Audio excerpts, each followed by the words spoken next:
அதிகமா சாப்பிட்டா வெயிட் குறையுமா? இது என்னடா கணக்கு? ஆக்சுவலி அதிகமா கம்மியா அப்படி ஒரு அது ஒரு மேட்டரே கிடையாது. அது ஒரு சின்ன பார்ட் ப்ளே பண்ணுது, சின்ன ஒரு ரோல் ப்ளே பண்ணுது, ஓகே. பட் அதிகமா கம்மியா இந்த குவான்டிட்டி மட்டுமே ஒரு முக்கியமான ஃபேக்டர் வெயிட் குறையறதுக்கு அப்படின்னு கேட்டிங்கன்னா அப்படி கிடையாது. ஆக்சுவலி கேலரி டெபிசிட்னு இருக்கு.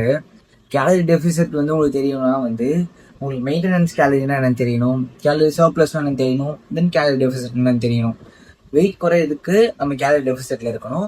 இப்போ மெயின்டெனன்ஸ் கேலரினா ஒரு சராசரியான மனுஷனுக்கு எவ்வளோ கேலரியில சாப்பிட்டா அவன் வெயிட் அப்படியே இருக்கும், மெயின்டைன் ஆகும் அப்படின்றத நம்ம தெரிஞ்சுக்கணும். ஸோ இந்த மெயின்டெனன்ஸ் கேலரி கண்டுபிடிக்கிறதுக்கு நம்ம பிஎம்ஐ வச்சு நிறையா ஆப்ஸ் அண்ட் வெப்சைட்ஸ் இருக்கு.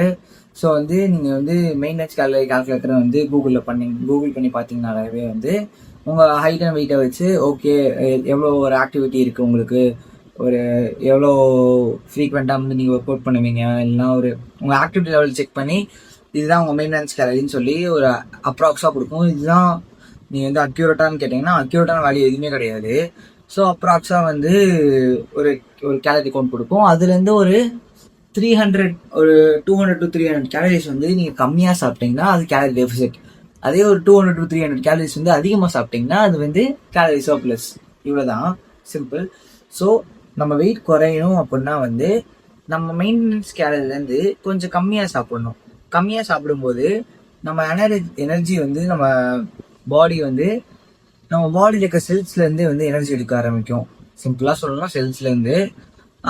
ஸோ அப்போ என்னன்னா ஆட்டோமேட்டிக்காக நம்ம கேலரிஸ் அதிகம் பேர்ன் ஆக ஆரம்பிக்கும். ஸோ ஒரு பீரியட் ஆஃப் டைமில் இதுவே நம்ம மெயின்டைன் பண்ணிகிட்டே இருக்கோம் அப்படின்னா கண்டிப்பாக நம்ம நீங்கள் வெயிட் லாஸ் ஃபீல் பண்ணுவீங்க. இது கூட கொஞ்சம் cardio and strength training increase பண்ணிங்கன்னா நீங்கள் ஃபேட் லாஸ் பண்ணுவீங்க. ஓகேங்களா? இதுதான் சிம்பிளாக break down of weight loss. Weight loss எப்படி பண்ணுறது, அதோட மெக்கானிசம் என்ன அப்படின்னு பார்த்தீங்கன்னா இதுதான். சிம்பிளாக ரொம்ப சயின்டிஃபிக்கலாக போகாமல் ஒரு சிம்பிள் வேல பார்த்தீங்கன்னா ஒரு கேலரி டெபிசிட்ல இருந்துட்டு ஒரு நல்ல ஸ்ட்ரென்த் ட்ரைனிங், ஒரு நல்ல டயட், தென் அதை தாண்டி ஒரு கார்டியோ, டீசெண்டான கார்டியோ. ஸோ நெக்ஸ்ட் வீடியோவில் பார்த்தீங்கன்னா நான் பெஸ்டான கார்டியோ இது என்னோட ஒப்பீனியன்ஸ் அதை நான் சொல்கிறேன். Until then, see you next video. Tata, bye.